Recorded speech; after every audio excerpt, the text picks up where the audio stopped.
One of the most painful and deep-seated wounds for the fearful avoidant individual is betrayal. It cuts through the very fabric of trust, safety, and connection. For someone with a fearful avoidant attachment style, betrayal is not just about someone lying or cheating. It's about being abandoned emotionally, misled, and left unprotected. It confirms a belief they often carry since childhood. I can't trust anyone, not even those who say they love me. Today, we're going to explore why betrayal is such a central wound for fearful avoidance, how it originates, how it shows up in relationships, and most importantly, how it can be healed. Betrayal, in the eyes of a fearful avoidant, is more than just someone breaking a promise. It's a violation of trust, but also of emotional safety. It often feels existential, like the ground has been pulled out from under them. It reactivates their core fear. I am not safe with anyone. To understand this, we need to grasp the two conflicting forces that live inside the fearful avoidant, the craving for closeness, because deep down, they want to be loved and cared for, and the fear of intimacy, because they've been hurt when they got too close. When betrayal happens, whether real or just perceived, it sort of validates both of these fears. I shouldn't have trusted. I was right to protect myself. The betrayal wound often begins early in childhood, when the caregivers, the people who were supposed to be a source of safety, actually became a source of fear or emotional inconsistency. Common origins include emotional neglect, a parent who was physically present but emotionally unavailable. The child reached out for comfort and connection, but was met with coldness or, honestly, just dismissal. The betrayal? That love meant being unseen. Abuse or unpredictability? Well, for many fearful avoidants, caregivers were sometimes loving and sometimes harmful.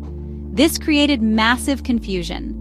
The child never knew what version of their caregiver they'd get, and trust became unsafe. Manipulation or gaslighting. If a parent lied, manipulated, or denied the child's reality, the child internalized the message. I can't trust my own perception. People say one thing and do another. Parentification or role reversal. When a child had to emotionally or physically care for the parent, the betrayal was being robbed of their own childhood.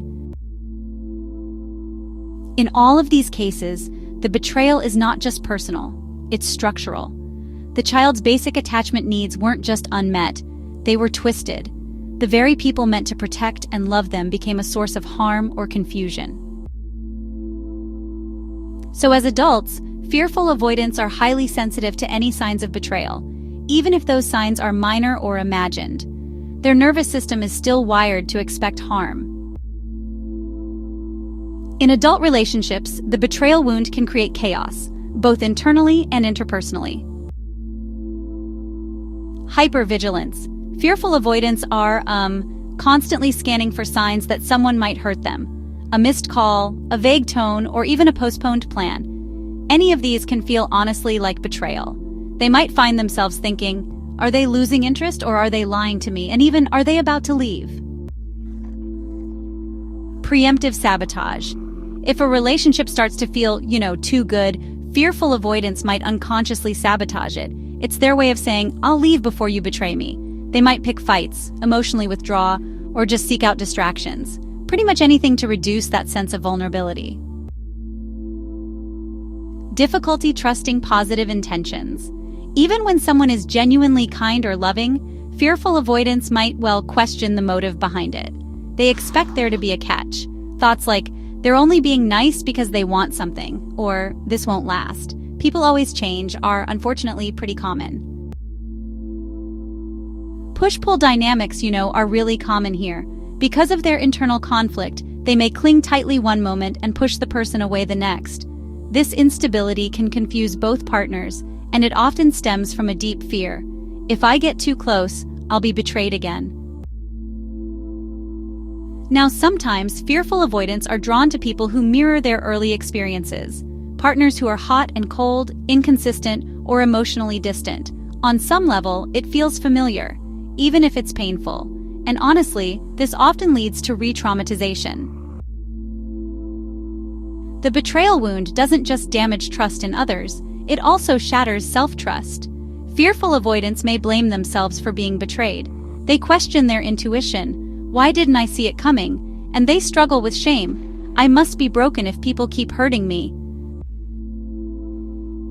This internalization becomes dangerous. They stop trusting their ability to make good decisions, to choose safe people, or to set boundaries. They may isolate or become, overly self-reliant, to the point of emotional numbness. Healing the betrayal wound is not easy, but it is absolutely possible. It requires rebuilding trust, first with yourself, then with others. Reparenting the inner child. The fearful avoidant adult often carries a terrified inner child who was betrayed early on. Healing begins by learning to show up for that child, offer comfort, not criticism. Validate their pain. Yes, it makes sense you're scared. Create inner safety through rituals of care, consistency, and gentleness. Learning to trust your perception can be, honestly, a pretty big step. Therapy, journaling, and nervous system regulation really help fearful avoidants reconnect with their own reality. It's about learning to say, this feels wrong to me, and I can trust that. And I notice this red flag, and I'm allowed to act on it. Developing emotional literacy is, absolutely essential. Because fearful avoidants often suppress emotions or fear emotional expression, learning to name and process emotions in a safe way is so important. Practices like somatic tracking, just noticing how emotions feel in the body, parts work, which is dialoguing with different inner voices, and journaling without censoring yourself, all play a big role. Choosing safe people is, another crucial piece. Not everyone is trustworthy, and healing doesn't mean being naive, but it does mean learning to identify green flags, like emotional availability, consistency, respect, and accountability. It also means practicing earned trust, so giving it slowly based on behavior, not just words. So let's talk about repairing relational patterns. Fearful avoidants often need to learn that, conflict isn't always betrayal. Closeness can actually be safe, and, vulnerability doesn't have to lead to abandonment.